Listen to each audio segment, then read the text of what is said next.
Com total exclusividade aqui neste programa, Igor, genro de Valmir Monteiro, por decisão do Superior Tribunal de Justiça, ganhou o direito de voltar, então, a gozar o ar da liberdade. O seu advogado, Guilherme Maluf, está aqui ao meu lado. Boa noite, tudo bem? Boa noite, tudo já, Gilmar? Isso. Qual foi a alegação? Bom, Gilmar, boa noite a todos. Primeiramente, nós alegamos a desnecessidade da prisão. Tentamos mostrar, de acordo com a denúncia que foi trazida pelo Ministério Público, o Ministério Público ele tem um prazo para apresentar a denúncia. Né? São prazo de 5 dias após a conclusão do inquérito. Então, apresentada a denúncia, nós pegamos os fundamentos trazidos pelo Ministério Público e tentamos mostrar ao STJ que não havia uma gravidade suficiente no caso que ensejasse a prisão. Que os fatos concretamente apresentados pelo Ministério Público não eram tão graves quanto se demonstrava. E isso aparentemente foi acolhido no STJ. Claro que vai haver esse debate ainda durante a instrução processual, nós estamos em fase de defesa, mas nós já argumentamos isso e mostramos a desnecessidade da prisão.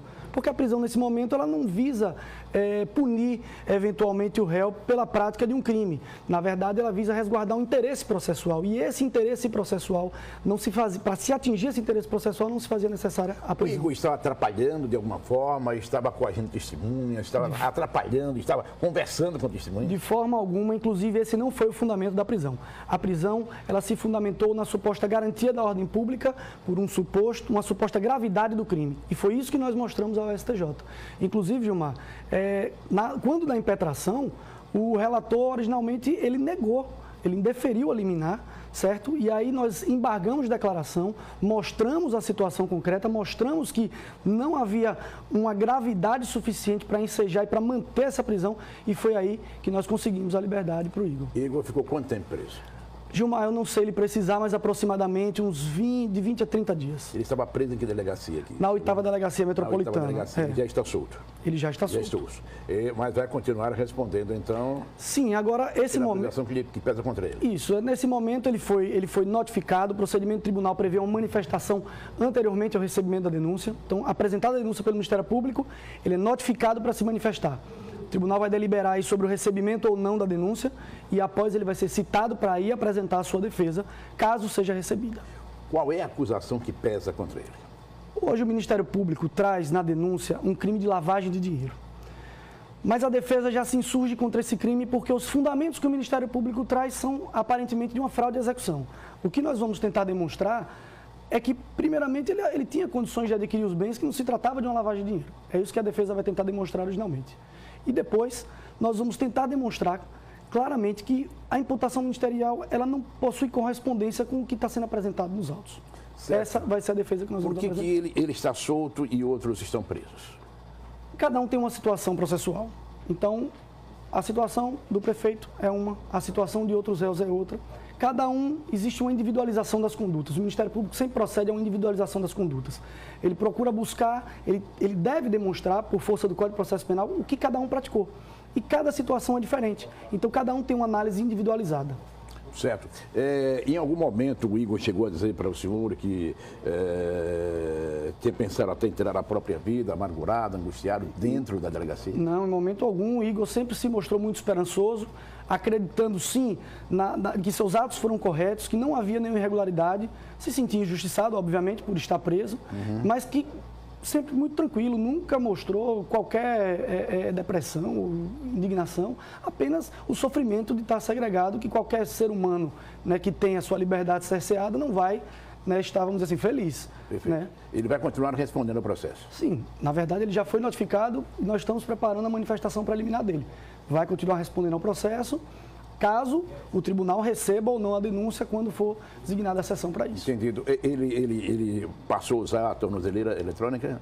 Na verdade, foi uma das medidas cautelares, mas nós vamos nos insurgir contra ela, sim. Ou seja, na medida do STJ que o libertou, que concedeu a liminar, também o obrigou a usar a tornozeleira? Na verdade, não. Por isso que nós vamos nos insurgir. Quando da decisão, o ministro do Superior Tribunal de Justiça, ele não especificou quais cautelares, mas ele menciona expressamente dos incisos 1 a 5, certo? A tornozeleira não se englobaria dentre as cautelares que o ministro, porque ele não fixou, ele delegou ao desembargador relator aqui que fixasse, mas ele faz menção a alguns incisos e dentre esses incisos ele não menciona a tornozeleira.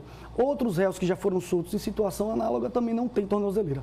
Então essa vai ser uma insurgência da defesa, a defesa vai impetrar um novo. Nesse instante, Igor está usando a tornozeleira? Nesse instante, sim. Está usando. Sim, porque era necessário para que ele fosse solto. Certo. Ele tem autorização legal para viajar, sair do estado quando quiser? Na verdade, algumas medidas cautelares foram aplicadas, de comparecimento mensal, há uma necessidade de comunicar ao juízo, caso ele saia do estado por um determinado período, mas hoje ele pode circular livremente, né? Claro que há um recolhimento noturno, há algumas circunstâncias, mas que nós vamos debater porque nós achamos até excessivas. Entre as cautelares, então, há uma determinação de que ele não sai de casa à noite? Há um recolhimento. Há um recolhimento noturno, que é de... A partir das 7 horas. Isso, a partir das 7 horas da noite até 6 horas ou 5 horas da manhã seguinte. Isso. Não é isso? Mas por quê? Porque esse foi o entendimento do desembargador. O ministro relator, ele não especificou quais eram as cautelares. Então, o desembargador relator, de acordo com o entendimento dele, fixou, né? Aí cabe, nesse momento, cumprir e, caso, e como nós entendemos, impetrar um habeas corpus para discutir. Alguma outra cautelar que foi imposta? Outras cautelares, como falei, a tornozeleira foi imposta, também o comparecimento mensal, né, a proibição de se ausentar da comarca, essas foram as cautelares, proibição de se comunicar com outros réus. Ele não pode sair da comarca de Lagartos sem autorização? De Aracaju, o endereço dele é aqui, exatamente, mas tem um determinado prazo, porque a decisão não foi publicada ainda, então são informações que nós tivemos através do fornecimento da expedição do alvará. Quando o alvará foi expedido, ele foi comunicado e ele aí me deu ciência de algumas coisas, nós falamos rapidamente, ainda a decisão não foi propriamente publicada. Então essas são informações que ele me passou quando ele foi liberado. Embora a decisão tenha sido do STJ, Brasília, advogado não foi de Brasília, foi o senhor mesmo? Fui eu mesmo, eu impetrei o habeas corpus, né, quando assumimos a defesa de Igor, nós analisamos a questão e impetramos o habeas corpus nesse sentido. Como eu expliquei ao senhor, né, ele havia sido negado originalmente e nós embargamos para que essa decisão fosse alterada. Tá ok, então eu lhe agradeço, muito obrigado. Viu? Muito obrigado, uma boa noite. Senhor, boa sorte Forte também, abraço. tá? Olha...